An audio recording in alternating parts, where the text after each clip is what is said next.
মাধ্যমিকের পরীক্ষার্থী বন্ধুরা, তোমাদের জীবনবিজ্ঞান সাবজেক্ট থেকে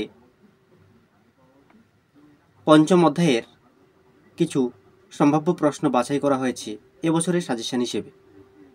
তাই ভিডিওটি প্রথম থেকে শেষ পর্যন্ত দেখবে।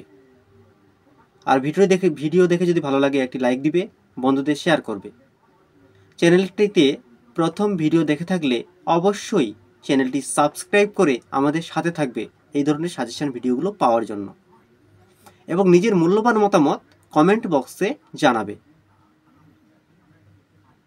শুরু করছি। প্রথম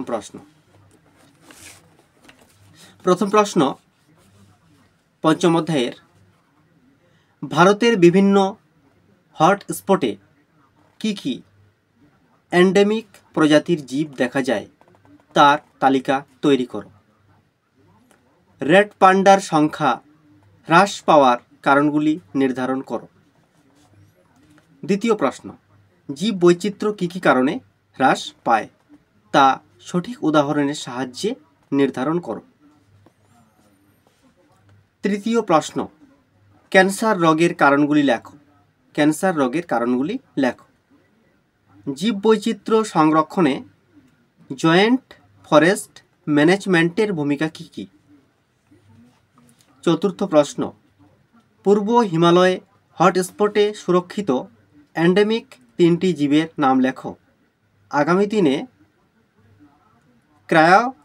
ক্রায়ো সংরক্ষণ কিভাবে কোনো প্রজাতির অস্তিত্ব রক্ষায় সহায়ক হয়ে উঠতে পারে সে বিষয়ে তোমার মতামত জানাও। পঞ্চম প্রশ্ন, বিশ্ব উষ্ণায়ন ও জলবায়ুর পরিবর্তন কিভাবে বিভিন্ন মহাদেশের জীববৈচিত্র্যের ওপর প্রভাব ফেলেছে তা মূল্যায়ন করো।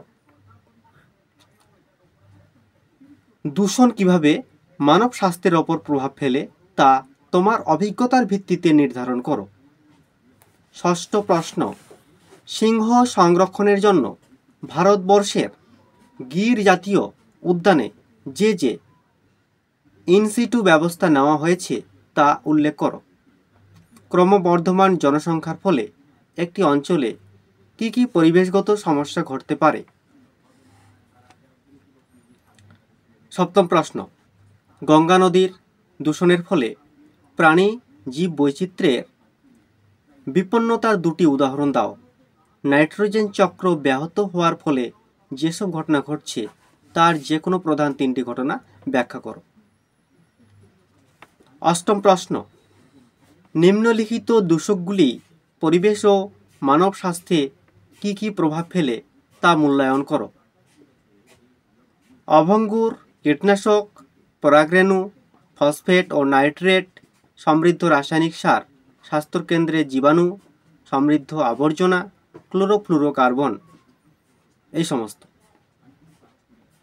বন্ধুরা, ভিডিওটি সম্পূর্ণ দেখার জন্য অসংখ্য ধন্যবাদ।